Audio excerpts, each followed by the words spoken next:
సర్వజనుల మీద అంటే ఈ భూమి మీద దాదాపుగా 750 కోట్ల మంది ప్రజలు ఉన్నారు. వాళ్ళందరి మీద నా ఆత్మ ఉండాలని దేవుడు కోరుకుంటున్నాడు. దేవునికి స్తోత్రం. ఆమేన్, హల్లెలూయా.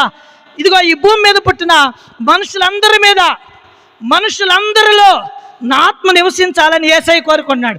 అంటే ఏంటో తెలుసా? దేవుని ఆత్మ మనలో ఉంటే మనం దేవుని మనసును కలిగి ఉంటాం. దేవునికి స్తోత్రం. దేవుని ఆత్మ మనలో కార్యం చేస్తుంటే మనం దైవత్వాన్ని కలిగి ఉంటాం. దేవునికి స్తోత్రం. ఆమేన్, హల్లెలూయా. ఆమేన్, హల్లెలూయా. ఒక వ్యక్తికి దయ్యం పట్టింది అనుకో, ఏం చేస్తాడు? ఆ వ్యక్తి పిచ్చి పిచ్చిగా మాట్లాడతాడు, ఏడుపడతాడు, బరిగడతాడు. ఆ 2000 దయ్యాలు పట్టిన, ఆ శానా దయ్యాలు పట్టినాయి కదా ఆ గెరాసియన్ దేశంలో ఒక వ్యక్తికి, వాడిని అన్నం నీళ్ళు బట్టలు కట్టుకోనీయకుండా, నీళ్లు తాగనీయకుండా, ప్రజల్లో ఉండకుండా దూరంగా లాక్కెళ్ళిపోయి సమాధుల్లో తను గాయపరుచుకుంటూ సమాధుల్లో వాసం చేసేడు వాడని బైబిల్ చెప్తుంది. అతనిలో దురాత్మలు ఏం చేసినాయి అంటే అతను ఆ విధంగా పాడు చేసేసినాయి. దేవుని స్తోత్రం. దురాత్మల స్వభావం ఏంటంటే మనుషులందరినీ పాడు చేయాలని, మనుషులందరినీ సమాజానికి దూరం చేయాలని, మనుషులందరినీ పనికిరాని వారుగా చేయాలని, బట్టలు కట్టుకోకుండా చేయాలని, ఒక మనిషిని పూర్తిగా అన్నం తినకుండా అట్లా కృంగదీసి వ్యాధులతో అట్లా నశించిపోవాలని దయ్యాలు కార్యాలు. అంటే దయ్యాలకున్న మనసు ఏంటంటే మనుషుల్ని పాడు చేసే మనసు. దేవునికి స్తోత్రం. ఆమేన్, హల్లెలూయా. కానీ దేవుని మనసు, దేవుని ఆత్మ సర్వజనుల మీద ఉండాలని దేవుడు ఎందుకు కోరుకుంటున్నాడంటే, సర్వజనుల మీద అంచె దినాల్లో నా ఆత్మను కుమ్మరిస్తానని ఎందుకు వాగ్దానం చేశాడంటే, మనుషులందరూ నా చేత సృష్టించబడిన మనుషులందరూ పరలోకం, ఇదిగో వీళ్ళందరూ నా మనసును కలిగి ఉండాలి, వీళ్ళందరూ నన్ను పోలి ఉండాలి, వీళ్ళందరూ నాకులాగా ఉండాలని దేవుడు కోరుకుంటున్నాడు. ఒకసారి చప్పట్లు కొట్టండి. స్తోత్రం. ఆమేన్, హల్లెలూయా.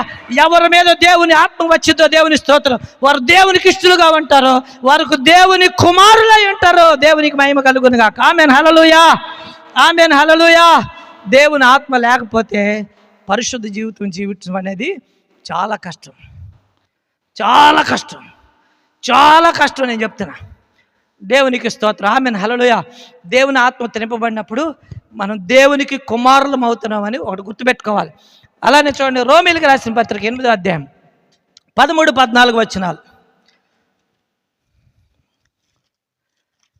8వ అధ్యాయం 13-14 వచనాలు. మీరు శరీరానుసారంగా ప్రవర్తించిన ఎడల చావవలసిన వారు ఎందురు కానీ ఆత్మచేత శరీర క్రియలను చంపిన ఎడల జీవించెదరు. దేవుని ఆత్మచేత ఎందరూ నడిపింపబడుదురో వారందరూ దేవుని కుమారులై ఉందురు. దేవునికి స్తోత్రం. ఆమేన్, హల్లెలూయా. శరీరానుసారంగా మనం ప్రవర్తిస్తే చావవలసి వారమైనాం. శరీరానుసారంగా మనం ప్రవర్తిస్తే మనం చచ్చిపోతాం, వాక్యం చెప్తుంది. కానీ ఆత్మచేత శరీర క్రియలను చంపిన ఎడల వారు జీవిస్తారంట ఈ లోకంలో. దేవునికి మహిమ కలుగును గాక. ఆమేన్, హల్లెలూయా. ఆమేన్, హల్లెలూయా. ఇప్పుడు మనకున్న చెడ్డ స్వభావం, ఇప్పుడు మనకున్న చెడు ప్రవర్తన, ఇప్పుడు మనకున్నటువంటి ఆ తాగుబోతనమే, ఏదో ఒకటి అనుకోండి, ఏదో చెడ్డ సహవాసం, దేవునికి ఇష్టం లేని కార్యాలు, ఇవన్నీ శరీర కార్యాలు. ఈ శరీర కార్యాలు మనలో ఉంటే మనము, మన ఆత్మ కూడా నశించిపోతుంది, చచ్చిపోతాం. కానీ ఎవరైతే దేవుడిచ్చే ఈ ఆత్మను పొందుకుంటారో, ఆత్మ చేత శరీర క్రియలను చంపిన ఎడల, ఒక విషయం నేను చెప్తాను, ఇదిగో దేవుని ఆత్మతో నిండుకున్న ప్రతిసారి ఏమైందంటే శరీరానుసారమైన మనసు మన జీవితంలో చచ్చిపోద్ది. ఆమేన్, హల్లెలూయా. ఆత్మానుసారంగా మనం జీవించాలంటే దేవుని ఆత్మ ఎంత ఎక్కువగా మన పైకి దిగి వస్తూ ఉంటుందో అంత ఎక్కువగా శరీర కార్యాలన్నీ మనలో నశించిపోతాయి, అవన్నీ క్యాన్సిల్ అయిపోతాయి, శరీర కార్యాలన్నీ చచ్చిపోతాయి.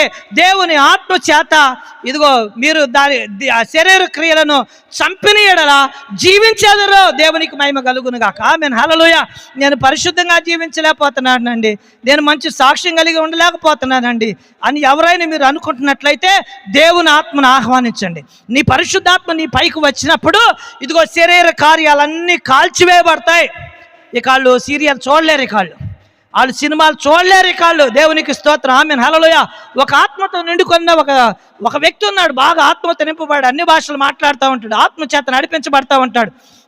ఒకసారి వాడి స్నేహితులు అనుకోని పరిస్థితుల్లో ఒక విధానంలో ఆ వ్యక్తిని సినిమా హాల్లోకి తీసుకెళ్ళిపోయారు, సినిమాకి తీసుకెళ్ళిపోతే ఇక వెంటనే టైల్ పార్టీ వేసారు. ఇక పేర్లు వస్తున్నాయి, ఇక్కడ పేర్లు వస్తుంటే ఇక ఈ ఆత్మ కలిగిన వ్యక్తి గుండెల్లో రైళ్లు పరిగెడుతున్నాయి. ఇక ఇదేంటి, నేను ఇక్కడ ఉండకూడని స్థలం, నేనేంటి ఇక్కడున్నాను, నేనేంటి సినిమాకి వచ్చాను, నా ఫ్రెండ్స్ బలవంతం చేస్తే నేను సినిమాకి రావడమేంది, ఇక ఆడ పేర్లు పడతావని ఈ కథనంలో ఒక బాగా భయము, ఒక రకమైన అది సముద్ర కెరటాల్లాగా పరిశుద్ధాత్మ దేవుడు పనిచేస్తాడు. ఇక్కడ నువ్వు ఉండకూడదు, ఇది నువ్వు ఉండకూడని స్థలం ఇది అని ఆయన్ని బాగా ఒత్తిడి చేస్తుంటే అక్కడ నుంచి వాళ్ళ ఫ్రెండ్స్కి చెప్పి, ఒరే నేను వెళ్ళిపోతున్నాను రా, నేను సినిమాలు బయట ఉంటా, అయిపోయినాక మీరు రండి కలుసుకుందాం అన్నాడు. దేవునికి స్తోత్రం, ఆమేన్, హల్లెలూయా.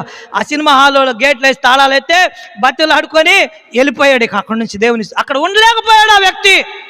దేవునికి మహిమ కలుగును. అనగా ఏమైందంటే తనలో ఉన్న శరీర కార్యాలను జయించడానికి పరిశుద్ధాత్మ దేవుడు ఆ వ్యక్తికి సహాయం చేశాడు. ఎందరూ దేవుని ఆత్మ చేత నడిపించబడతారో వారందరూ దేవుని కుమారులై ఉంటారు. ఆమేన్, హల్లెలూయా. ఎంతమంది అయితే దేవుని ఆత్మ చేత ప్రేరేపించబడతారో, ఎంతమంది అయితే దేవుని ఆత్మ చేత నడిపించబడతారు, ఎంతమంది అయితే దేవుని ఆత్మకు లోబడి వారి జీవితంలో పరిశుద్ధాత్మ దేవుడు కార్యాలు చేయలాగన వాళ్ళు అంగీకరిస్తారో, ఆత్మ చేత నడిపించబడిన వారందరూ దేవుని కుమారులు అనబడతారు. ఆమేన్, హల్లెలూయా. దేవుని కుమారులు, యేసుక్రీస్తు పరిశుద్ధాత్మ వలన జన్మించాడు గనక ఆయన దేవుని కుమారుడుగా ఈ లోకంలో నిరూపించబడ్డాడు. మనం కూడా దేవుని ఆత్మ మన పైకి వచ్చినప్పుడు దేవుని బిడ్డల్లాగా యేసుక్రీస్తులాగా మనం జీవించగలుగుతాం. ఆయన పరిశుద్ధుడై జీవించాడు. దేవుని ఆత్మ ద్వారా జన్మించడం వల్ల మనం కూడా ఆత్మలో జన్మించడం వల్ల పరలోక రాజ్యానికి వారసులు అవుతాము. పరిశుద్ధ జీవితం చేయడానికి చాలా సులభమైంది. దేవునికి మహిమ కలుగును గాక. ఆమేన్, హల్లెలూయా, హల్లెలూయా.